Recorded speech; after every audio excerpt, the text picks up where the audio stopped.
என்னடா ஹனிபி ரெண்டும் இங்கே கிளம்பி நிற்கிதுன்னு பார்க்குறீங்களா? அது வேற ஒன்றும் இல்லை. போன வீடியோவில் சொன்ன மாதிரி இனிமேல் மாதத்துக்கு ஒரு வீடியோ போடாமல் வாரத்தில் ஒரு வீடியோ போடலான்னு இருக்கேன். சரின்னு கண்டென்ட் கிடைக்காதனால எங்கள் மம்மியும் சாலிஹாவையும் கூட்டிகிட்டு வெளியே கிளம்பிட்டேன். குட்டி யானையில் ஜாமான் அள்ளி போடுற மாதிரி எங்கள் வீட்டில் குட்டி யானை நான் தான். ஏன்னா எல்லா பாட்டிலு, பேம்பஸு, பவுடர் டப்பா எல்லாமே என்கிட்ட தான் இருக்கும். இவ்வளோ பிளானை போட்டு கடைசியில் மழை நம்மளுக்கு ஹாய் சொல்லிட போகுதுன்னு வெளியே வந்து எட்டி பார்த்தேன். நல்ல வேலை மழை வரல. நானே எல்லா பையன் வச்சுக்கணுமான்னு சொல்லிட்டு சாலிகாட்ட ஒரு பையை கொடுத்து கிளப்பி விட்டாச்சு. சரி எங்கள் மம்மிக்கு ஹெல்ப் பண்ணலான்னு நான் வண்டி ஓட்டுறேன்னு. ஆனால் எங்கள் மம்மி நீ வேணா எங்கேயாச்சும் ஓட்டிகிட்டு போ, நாங்களாம் வரலன்ட்டாங்க. சாலிகாக்கு என்ன வண்டியில் ஏறினோடனே ஸ்லீப்பிங் மோட ஆன் ஆயிரும். நாட்டிலேயே கூட தாண்டிடலாம். ஆனால் அந்த மகாமகம் குளத்தை தாண்டதுக்குள்ளே முழுசாக 3 லிட்டர் பெட்ரோலை குடிச்சிடும் அந்த வண்டி. இது வேற எங்கேயும் இல்லை, வழக்கமாக வர கடை தான். ஏன்னா அங்கே தான் வீடியோ எடுத்தால் ஒன்றும் சொல்ல மாட்டாங்க. அங்கே போய் தோடெல்லாம் தொட்டு பார்த்துட்டு இருந்தேன். ஆனால் எங்கள் மம்மி பார்த்த பரவாயில்ல, எனக்கும் தோடுக்கு இருந்த ரிலேஷன்ஷிப்பே கட் ஆகிடுச்சு.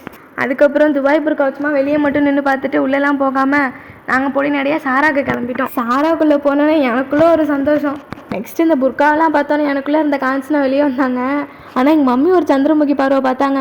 கடைசியில் ஜெயிச்சது சந்திரமுகி தான். அதுக்கப்புறமா 2 ஷாலு, பாப்சிகல்ஸ், மோல்டு, ப்ரூட்ஸு இதெல்லாம் வாங்கிட்டு சாரா கடைக்கு வைக்க வேண்டிய மொய்யை வச்சுட்டு அங்கேருந்து பில்லை போட்டுட்டு கிளம்பிட்டோம்.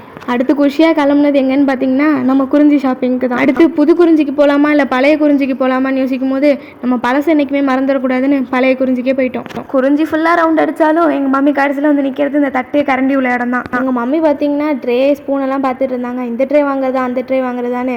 நீங்கள் எந்த ட்ரேவையாச்சும் வாங்குங்கன்னு சொல்லிட்டு நான் பார்த்தீங்கன்னா ஸ்டேஷ்னரி இருக்கிற இடத்துக்கு வந்துட்டேன். இதெல்லாம் கேட்டதுக்கு எங்கள் மம்மி ஸ்கூல் ரீஓப்பன் பண்ணும்போது வாங்கி தரேன்னு சொன்னாங்க. இன்னும் எத்தனை நாளைக்கு தான் இதே போய் சொல்லுவாங்கன்னு தெரியல. சாரிகாக்கு வாங்குற மாதிரியாச்சும் இதெல்லாம் வாங்கிடலான்னு பார்த்தேன். எங்கள் மம்மி அசரலை. எங்கள் மம்மியும் ஷின்சான் மம்மியும் ஒன்று பார்க்குவாங்களே தவிர எதையும் வாங்க மாட்டாங்க. ஆனால் டிஸ்கவுண்ட்டுன்னு சொல்லிட்டா போதும் ஆளாக போய் நிற்பாங்க. அடுத்தாவது ஒரு நல்ல கண்டென்ட்டோட வரேன்.